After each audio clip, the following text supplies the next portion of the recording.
Coming up on Relatables. But right now, I think you got to shoot your shot and back yourself, man. I remember I was a young 17, 18-year-old kid. I thought I was ugly, skinny, tall. Like I didn't have anything going for me. But I had a few things and I just didn't see them. Everyone has a few things going for them. You just can't see them when you're that young going through adolescence and puberty. You're just nitpicky of all the most little things. When in reality, I bet you got the fact that she's friends with you, you're making her laugh. Like if you're making her laugh, man, that could be all you need. Jake and Artie, the Relatables party.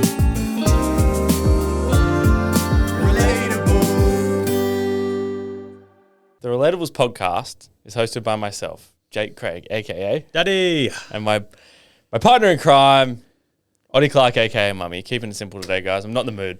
Why aren't you in the mood, Jake? Because I'm stressing. As you should be. Everybody, if you're tuning in for the first time in a couple of weeks, you're going to have to go back and listen to Monday's episode because we are about to find out the results of the great Moustache Battle. Should we do just quick backstory? A little bit, yeah, go. Okay, I've been growing a mustache, as everyone knows. It's his new I'm sure- it's his new personality trait. I'm sure you've noticed if you haven't. Everyone's noticed, mate. And so I was, Oddie got back from Bali first, and I was growing it like when Oddie left is when I stopped shaving, and then when he got back, I had a little mustache, right? First time back recording, he's like, oh, no, it actually doesn't look that bad. Like, it looks all right, but it's just a bit uneven. I was like, yeah, I need to learn how to trim it. On the phone to my girlfriend that night, and I was like, I think she must have asked, what did Oddie think? I said, oh, he actually liked it, but he said it just needs some good trimming, uneven. She goes, oh, I can help. I'm a pro. I would also like to add, on the phone, when we were in Melbourne, Yeah. I was on the phone to her, and she goes, I listened to the podcast, and I have a gripe. What's a gripe? She says, I think there was some misinformation spread. Oh, right. She seems to think that on the phone, she didn't say she was a pro. She said she's had experience? She said, and I was like, she seems to think that she said that all she said was I'll do it for you, and I said to her now, and I was like I know myself pretty well. Yeah, she's gaslighting you. Yeah, I know myself pretty well, and like initially I was kind of like, oh, sorry, like I didn't know I lied, like I genuinely thought you said that. You wouldn't have just made that up though. Like I was apologizing. Yeah. And then I think I kind of was like, whoa, wait. I was like, wait, I remember this pretty well. Like, I don't think I would have said, why would you shave it if you hadn't said I have experience or I'm a pro? And then she started laughing. Yeah. She started laughing and I was like, you know I'm right. Yeah. Shit. So I still stand by what I said. Could that be alluding to the fact that she's not confident in your mustache? Oh, shit. I don't know. She's playing games with me now. But anyway, right now, guys, Jake's coughing. He's that nervous. I think I have a bit of pasta in my nose. I'm about to put the mustaches on the screen for any visual watchers. And if you're a listener, we'll do our best to describe it. And we're also going to put it on the screen in our studio. So, Jake, are you ready? I'm going to close my eyes. Here we go. As you can see, the photos are up. I've still got my eyes closed. Fuck! Open your eyes. Ooh. What do you think? I don't think I'm not as upset as I thought I was going to be. Are you sure?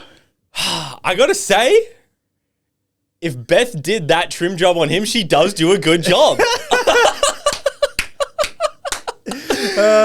Okay. How do you feel? Up close. See mine up close. I could use a trim. Yeah. I could use a shape up. How do you feel right now? I don't feel terrible. I actually don't feel all that terrible. Okay. I do have butthole lips. I need to put some chapstick on. Well, sorry to inform you, but this has all been a little ploy, mate. That's not her ex so far. Oh! That's Italian batch, mate, you idiot. Fuck. I was going to say, I was like, wait, she dates guys with good jawlines. Yeah. Fucking hell. So don't get too confident yet. No. I'm drawing it out. Close your eyes again. Fuck. Like, that mustache that I was just looking at, I think is a bit better than mine. Oh, no. What if his is fucking amazing? Fuck. All right, everybody. In the background, it was very hard to find a photo of Jake's girlfriend's ex. Yes. But we've done our best. Okay. Here we go. Open your eyes, Jake. Oh, I'm cheering. I'm cheering. I am not unhappy at all. So everybody knows what Jake's moustache looks like. Yeah. But Jake's girlfriend's ex is very seedy.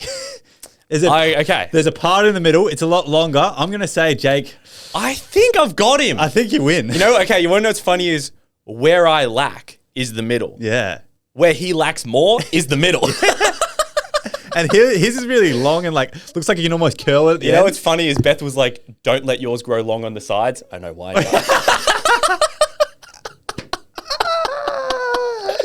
How funny. You know what's so funny is just before when I was looking at that photo of Talia Batch thinking that was her ex, I was like, I'm jealous of his lips. Yeah. I'm jealous of his lips, hey. I didn't give a fuck about the mustache. I was like, I'm jealous of his lips. He's a good-looking man, and I zoomed in on the ex as well just to do you a favor. You got nothing to worry about, man. You're good. Thank you very much.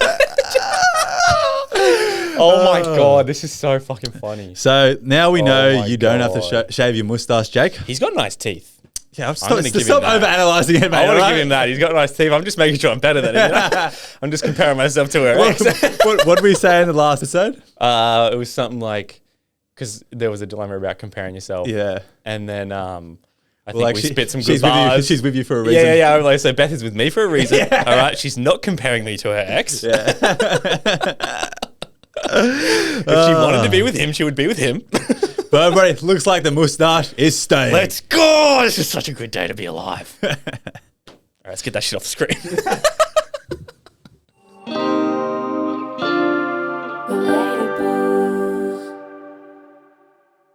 All right, everybody, up next is Dilemmas. You know what to do. There's going to be a link in the description of this episode, or go to Instagram, scroll to the bottom of our link in bio, and it says Dilemmas. I think this one is good, Jake, because I think this podcast is really good because it gives an idea of how men think about women, or how we think about women. Yep.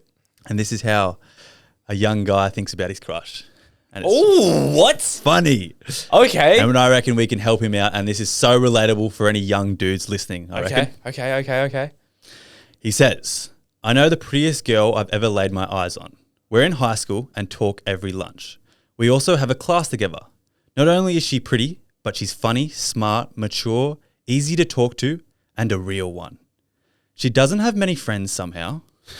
We put the same effort in to communicate, and she's not dry at texting at all. She laughs at my jokes, in brackets. I've even had her eyes rolling back of her head, end brackets. Whoa. But it's like wait, obviously whoa. a big bit of laughing. Okay. I was going to say. Don't get too dirty, mate. I've complimented her before, and she seems genuinely grateful. All this aside, I'm getting friend vibes, and I think she is too. Pretty sure she has high standards and mentioned a guy she thought was hot when we were first talking. I'm a pretty mediocre looking guy, and I think I've never caught her checking me out, but who knows? To be clear, I value her friendship a lot. I would rather stay friends than try to get with her than have nothing. My dilemma is, when I think of getting with anyone else, I can't stand the thought of her liking me all along. My gut says she's looking for a friend, but what if I lost the chance with such a cool, beautiful person? Man, that sucks. I know. And I was thinking, like, obviously, I reckon he can't admit how much he likes her. Nah, And he's not- clearly not. And he's not confident in himself like any, 17, 18-year-old boy. But he said it himself. He's like, if I was to go for another girl and then I found out that she liked me all along, I'd be livid. And he'd rather stay friends than lose her altogether, which is tough. So how can we help this man out? Do you reckon it's worth finding out? I was going to say, I actually think I might have experience in this. Really? How so? So, when I was in, I could tell a story right now. A I can story. tell a story right now. Yeah. And I'll tell you, okay, fuck it. When I was in year 6, Yeah. 6. you know, Yeah. started dating a girl. It's one of those ones, never spoke to her, maybe hugged her once, twice. That's what you do in year 6? Went to different high schools, all right? Yeah. Middle of summer, she broke up with me over text. It's Devoed. Broken heart. I was like, still had a bit of a crush on her. Yeah. But I was like, it is what it is. And then, you get to high school, forget about her, blah, blah, blah. Went to different high schools and then we both moved back. So I moved to Kincumber and then like a couple months later, she moved to Kincumber. So obviously we remember who each other are. I think it was, so about year 7, we like chatted and then we'd like Skype. Skype. Yeah, Skype was a thing back in the day. Every night. Yeah. And like I was fucking in love with her, like just had the biggest crush on her, like wanted, and obviously was never gonna tell her. Why the fuck would I do that? We didn't know how to talk about our like feelings. we would say that we're like best friends, but like looking back, she obviously liked me, and I obviously liked her, and we would say we're best friends, and like we would never admit to each other that we like each other, and we would talk for like fucking hours on Skype, and like every fucking afternoon, and then she went a little bit like off the rails a little bit, disconnected. She moved schools, moved back to your school, mate. She's back to our school. Playing with your heart. But like I forget about her then, you forget. And then like she moves back again. And then we start chatting again. Like nothing ever happened, right? And then I think, so we're chatting. I still can't fucking tell her I like her. I just can't do it because it's like, I was like, if I tell her I like her and she says no, then the friendship's gone. And I loved the friendship. But it wasn't friendship because I fucking liked her. Did you not tell her as well because you thought you weren't good enough? I just was like not 100. I just didn't think she liked me back. I wasn't 100% sure she liked me. I was not. But it was obvious. Yeah. But I wasn't 100% sure. You can't see it when you're that young. And then we had school disco one night. Yeah. School disco. And she kissed another dude. Oh. And I was like, oh no. Well, my mate's coming to me, mate. She kissed this guy. And I was like, fuck. And because I wanted to be friends still, I remember like she like apologized for kissing another dude. Yeah. So she obviously knew I liked her. And she was like, I'll do anything to like make you not be mad at me. And I was like, fuck. Ended up just being like, oh, whatever. And then I was going to stay friends with her. But then I think like the next day I was kind of like, nah, sorry. Like I actually liked you. Like, yeah. So basically. That's where it ended. And then look, that's where it ended. And then like 2 years later, we dated for a while.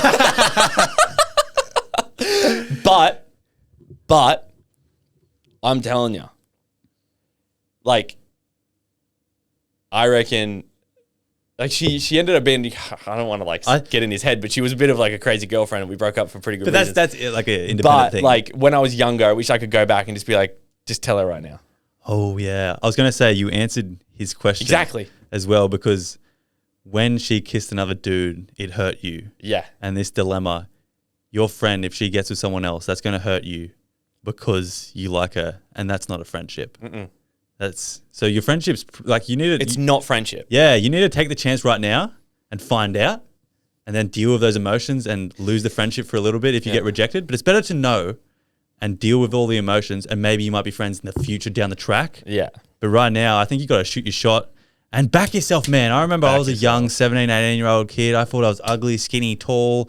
Like I didn't have anything going for me. But I had a few things and I just didn't see them.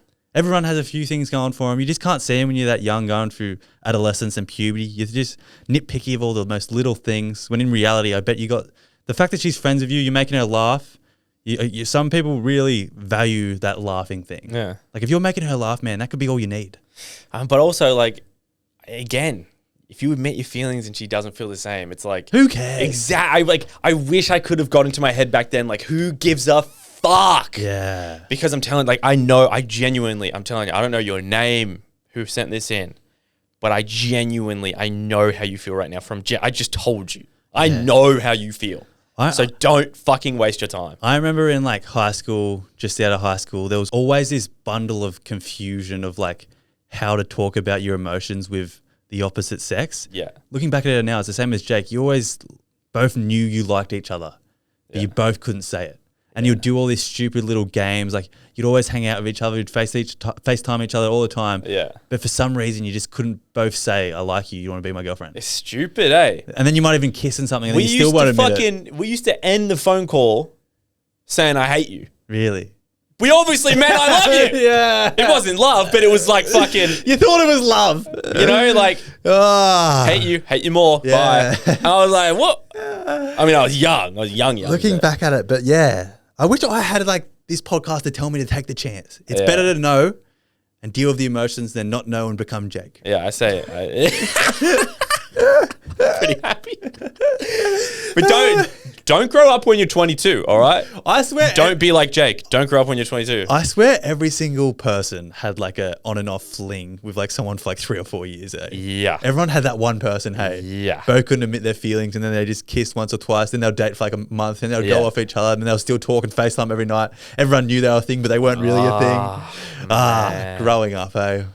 Growing It up. just sucks.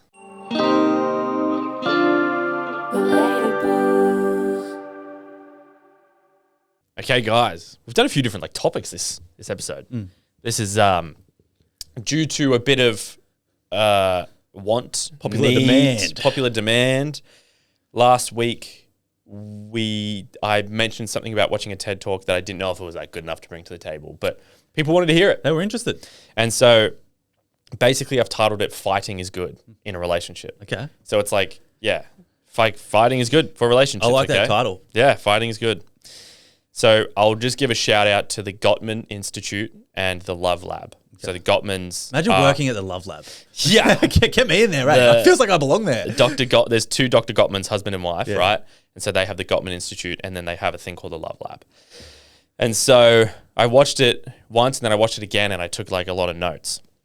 So I think I'll start off with like maybe a little intro and then just some interesting stuff. So basically like what they say is fighting is good for relationships. It just kind of depends on how you do it. Okay. So this is a little bit of stuff about stuff they've done. So it's like how couples fight within the first 3 minutes predicts with 96% accuracy, not only how the rest of the conversation will go, but how the rest of the relationship will go 6 years down the road. What does it mean by the first 3 minutes?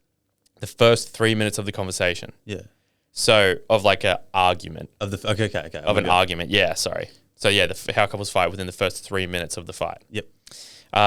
Some fighting improves the relationship and even improves sex life. Ooh, I can see why. Makeup sex. So they had 3,000 couples come to their lab. And while they were in the lab, they had all the monitors, heart rate, close-up camera, like everything was monitored. And they had these couples had conflict discussions or fights, talking about the events of their day. And then after their fight, they rated how they felt before returning home. They would return to the lab every year or two, with some couples doing it for 20 years. Wow. This is a good test. They've been doing this for like 50 years. Wow. They're old. These two people were old. Okay. Over time, they saw some couples get divorced or break up. Some couples stayed together unhappily, and some stayed together happily. There is 3 major styles of fighting. Okay. There's probably a whole bunch, but the 3 major ones. That most people do. There are the conflict avoiders. Ooh. I will say that is me. I dabble a little bit in there. I dabble a lot. And so conflict avoiders, they agree to disagree and would rather just wash the dishes than argue a point. Ooh. As in like, let's say you're going to do the dishes, but then your spouse is like, when the fuck are you going to do the dishes? You're like, instead of being like, I was literally about to do them. You're just like, fine, I'll go and do it. You're like, oh yeah, sorry. You hate the confrontation, so you just cop it. Sorry. I'll do it now. There's the conflict validators. They will bring up an issue by expressing their feelings calmly and then jumping right into problem solving. That's probably me more, right? Pretty good. No, I when I read this, I was like, no, that's Oddie. Yeah. And then there's the conflict volatiles. Ooh. They express their feelings in a very intense and passionate way. And then they would keep on trying to prove that they are right and their partner is wrong. And like, I don't think like look, you obviously, there's probably some types of fighting styles that are better than others, but as long as like your partner understands what you've got and they understand what you've got, I think like it doesn't matter. Like it doesn't matter what type you are. Yeah. And I think also the volatile fighting sounds bad, but also how volatile fighters love would be so much emotion and be Probably amazing. very, very passionate. Yeah. They're just a passionate person. Exactly. So it says some partners have different styles of fighting to each other, but you can have a successful relationship as long as the ratio of positive to negative responses during an argument is at least 5 to 1. Okay. So examples of positive responses would be like head nodding, just good like smiling, good facial expressions, blah, blah, blah. Or even saying words like, fair enough, I understand you, or, you know, stuff like that. And then it goes into some negative responses. But they like to emphasize that not all negative responses are equal. So like, I don't think all positive ones are equal, but they're all pretty much like ballpark, you know? Yeah. And so there are 4 big negative responses, and they call them the 4 horsemen of the apocalypse. Horsemen of the apocalypse. Bit grim, if There you you ask go. me, eh? Don't tell me one's raising your voice. So, number 1 is criticism, which means blaming a problem on a personality flaw of your partner. Yes, okay. So it's like, again, I guess, say with the dishes or something, it's like you walk into the kitchen and it's like, why the kitchen's so fucking dirty? You're such a slob. Yeah. Like, you're a slob. Yeah. Criticism. Make it their problem. And then contempt is, it's like criticism, but with a dash of superiority. And so it's kind of like I guess superiority. They're making them sound better than, you're making yourself sound better than your partner. Is that like, oh, I pay all the bills? I think so, yeah. I think it's kind of like, or maybe, you know, dishes again. It's just the easiest example. It's like, why don't you wash the dishes, you slob? Like, I do it every time I finish eating. Like, it's not that hard, you know? Putting yourself on a pedestal. Yeah. Yeah. Fuck, that one's bad. Number 3, yeah, it's pretty shit. Number 3 is defensiveness. Big one. That It's one's sometimes hard. Very difficult. So it's when we act like an innocent victim, even though, like you can't help but act like I didn't that. know what I was doing. Yeah. Number 4 is called stonewalling. And it's just when you shut down completely. Oh, You know, very shut off. You can't listen. I feel like that there becomes a point in every fight where you become that standoffy bit because you just like don't know how to react. Yeah. And you just, like, especially for males, you just go silent. What's it called? Stonewalling. Stonewalling. Yeah, especially for men, you just go silent, and then they're like, "What are you just playing silent treatment now?" He's like, "I physically don't know how to react." Yeah. And so I don't wanna yell. I don't wanna yell. I Yeah. learned a little bit about it in the video. I learned a little bit about it. So they said that there's the 4 horsemen of the apocalypse, and then they added a 5th. No. All right. I was like, whatever. 5 it is. Yeah. So there's one more that is closely related to stonewalling. Okay. I think that's why they just had 4. And it's called flooding, or fight, flight, or freeze, right? And this is when we look calm and collected on the outside, Yeah. but on the inside, we are not doing good. we are not doing good. We got high heart rate, and we're just like scared as shit. Sweaty palms. yeah. Like we can't, like we just like, we look calm, but like your heart rate's like, they were saying like heart rate, like 100 beats a minute type shit, like over that. And like, you're just like fucking hearing ringing and shit. Yeah. You know what I mean? That's relatable. Hey. Yeah. So, if either one of you get flooded, it is very important that you call for a break. This I was going to say it. Audie's going to love this. Yeah, right? yeah. So it's very important that you call for a break, but you need to say a time when you will come back to resume the argument. That's very important. Oh, I like that. I didn't add a time to mine. Yeah. See, that's where I thought you might like as well. So you need to add a time. So it's like, I'm sorry, like I'm flooded. Yeah. I need a break for, just give me an hour. Yeah. All right. And another really important thing is on this break is that you do not think about the fight. Oh. You self-soothe, relax, Ooh. and you're going to be able to come back and be able to actually listen. Talk open-mindedly. Yes. Wow. That's a great tip for relationships. I know. I need that. Yeah. I think it's also important to realize that when your partner says they need time, it's also like not an attack. Like they need to figure out their emotions and relax. Yeah. But I think one massive thing is like, give me an hour or like tomorrow. I don't know. Well, Apparently adding a time to come back is so many super people important. think like, I've got to deal with it now. Like we can't go over for an hour. I'm going to be thinking about it the whole time. Like we've got to deal with this now. And it just doesn't help. Yeah. Because like you say, like, you start to, I feel like I remember you saying once that maybe you had a little love tiff with your girlfriend and you didn't catch yourself getting heated. And so you guys start to get, it just gets out of proportions. Yeah, like, 100%. and someone says something they don't mean. You forget what you're fighting about. And it's Yeah. just all this like you're the problem. Yeah, like, yeah. Defensiveness. You. Yeah. Pointing, like, yeah. And then that little tiny problem that turns into like the biggest thing that just escalates. So like taking that time is so important. Alrighty. The difference between couples that fight right versus fight wrong. When you fight wrong, you will bring up an issue within the first 3 minutes with something called harsh startup, which always includes criticism or contempt. So that's like, yeah, you know, an example they used is like, if someone's cooking dinner all the time, if let's say the wife is cooking dinner every night. Yeah. She'll come to her husband and just be like, why don't you ever take me out to dinner, you cheap They didn't say the C word, but they said you cheapo or something. I don't know, you cheapskate. Yeah. And so that's harsh startup. Yeah. And then you're just caught off guard, and then you try and go. Yeah, how do you respond to defensive. that? You go defensive. You'd be like, whoa, I'm busy. Yeah. You know? Yeah. To fight right, you will bring up an issue with a softened startup. And a softened startup consists of a bunch of I statements that describe yourself, not your partner. You start with what you feel, then you describe the situation at hand, and then what you need from your partner to make things better rather than what you resent. Yeah, what you need from them. Yeah, so I think the example they gave was something like, I'm feeling stressed that I am always cooking dinner. Would you please take me out one night?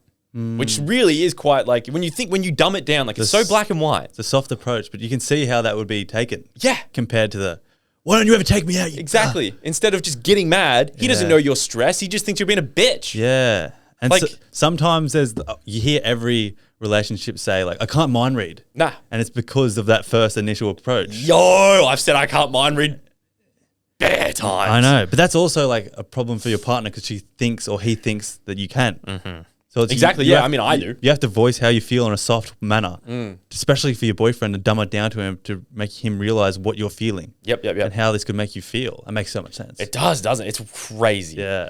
They're all very simple, obviously. 69% Oh yeah. of all relationship problems are perpetual, Meaning? which means they never actually go away.